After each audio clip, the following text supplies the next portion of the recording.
Hello.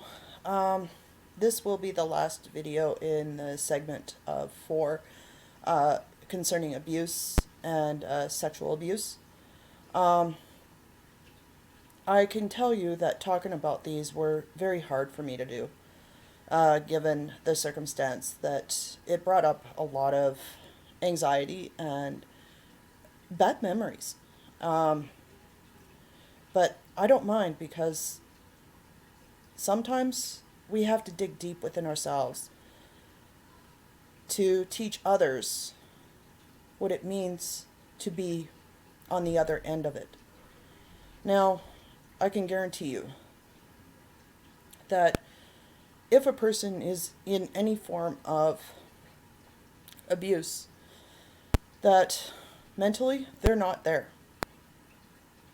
because the abuser has drug them down into the dirt so much that they don't see that what they're in is not love, is not normal. They just focus on what they once knew as what they fell in love with. Meanwhile, they go through the motions of love, but it's not love.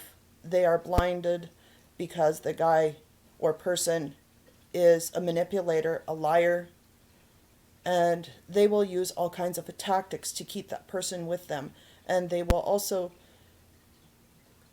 manipulate the person's friends or separate the person from their friends or their supports, therefore making things a lot more difficult for the person to be themselves. And soon that person changes in the means of being what most would call shy, but it's not being shy, it's more of they're afraid. They're afraid to say anything because if their abuser ever found out, they wonder what's going to happen next. As was my case with my two abusers. When I was a kid, a lot of the times the predator or person that was hurting me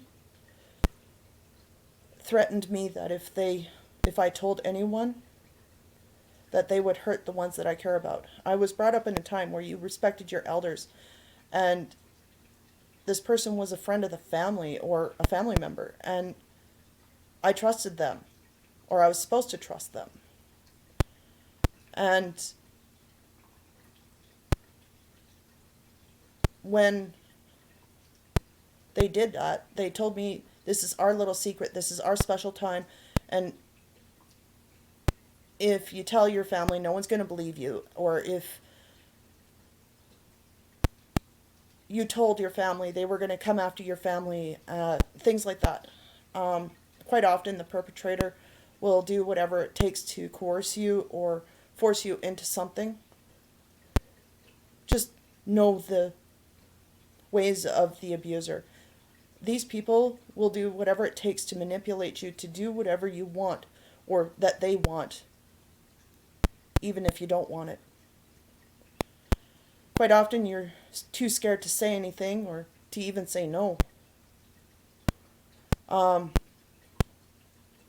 and even if you go to a bar and you think that your drink has been drugged and you walk away from your drink, order up another one. Yeah, it's a waste of money, but you know what? You're basically watching your ass. Because quite often, if you're in a bar and you walk away, a person will stalk you and drop something into your drink, and then next thing you know, you're outside the bar. And this person follows you, and next thing you know, you're getting hurt. You're getting raped, or you're getting molested, or you're getting fondled, or put into situations that you won't remember the next day, but you might remember sometime down the road, and you might think it's a dream, when in fact it is the truth. And I have a funny feeling that happened to me on a few occasions when I was heavily drinking with my first husband. And I landed myself into a lot of trouble. And I still remember, but it's like a foggy dream. And one day you wake up and that dream is like it's real. And date rape drugs does happen.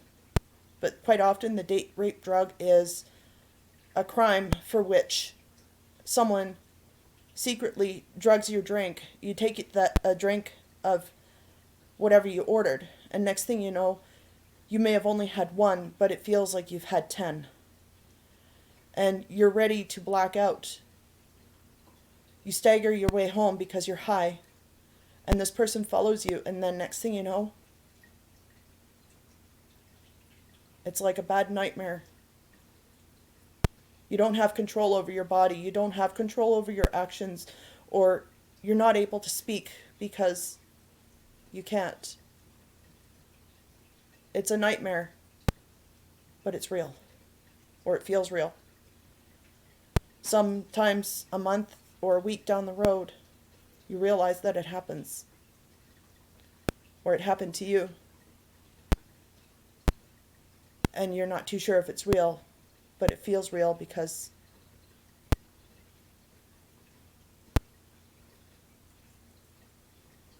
it's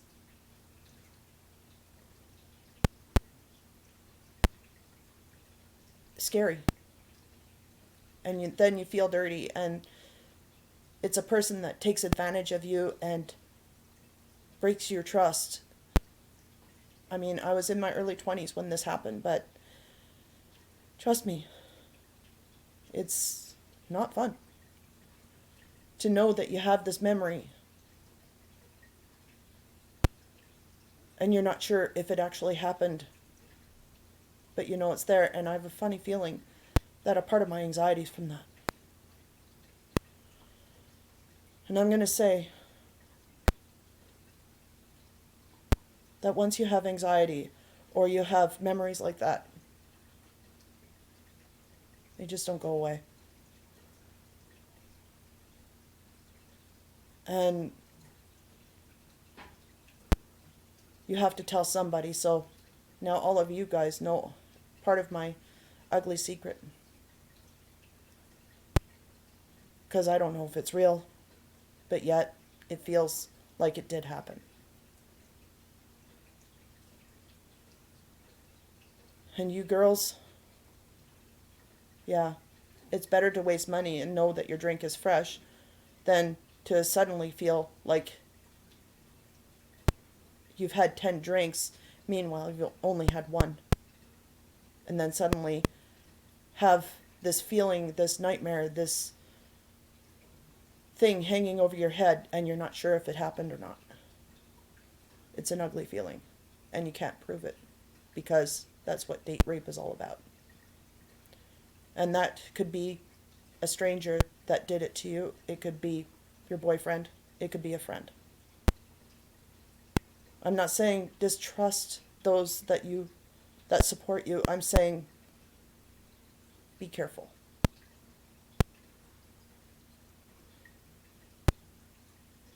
And understand that no means no.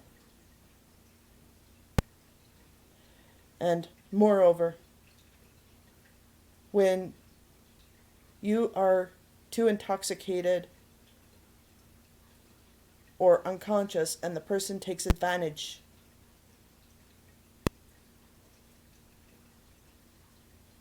even though that you're drunk, sometimes that is also rape. Because the person took advantage of you in a weak moment for which got you pregnant or in a position of being sexually abused. And it does happen. And that's, as far as I'm concerned, abuse. And that can happen in marriage. It happened in mine. Not in the current one, but in history. It's happened to me with boyfriends. And it's because I can't say that I can't now, but in my history, I can't discern good or bad at times. And especially when I was young and naive. When you have trouble reading people, body language, discerning who's who or what, if they're good people or bad, as in social norms or social etiquette or how a person is. Quite often, a person with developmental disabilities may have a hard time reading that. And that's where friends that can read them can help guide and can help that person in bad situations so that the person with developmental disabilities can learn the signs before it happens. You as the friend, I'm sorry to put this on you, but sometimes we rely on friends to do this for us because we're blind to social interaction.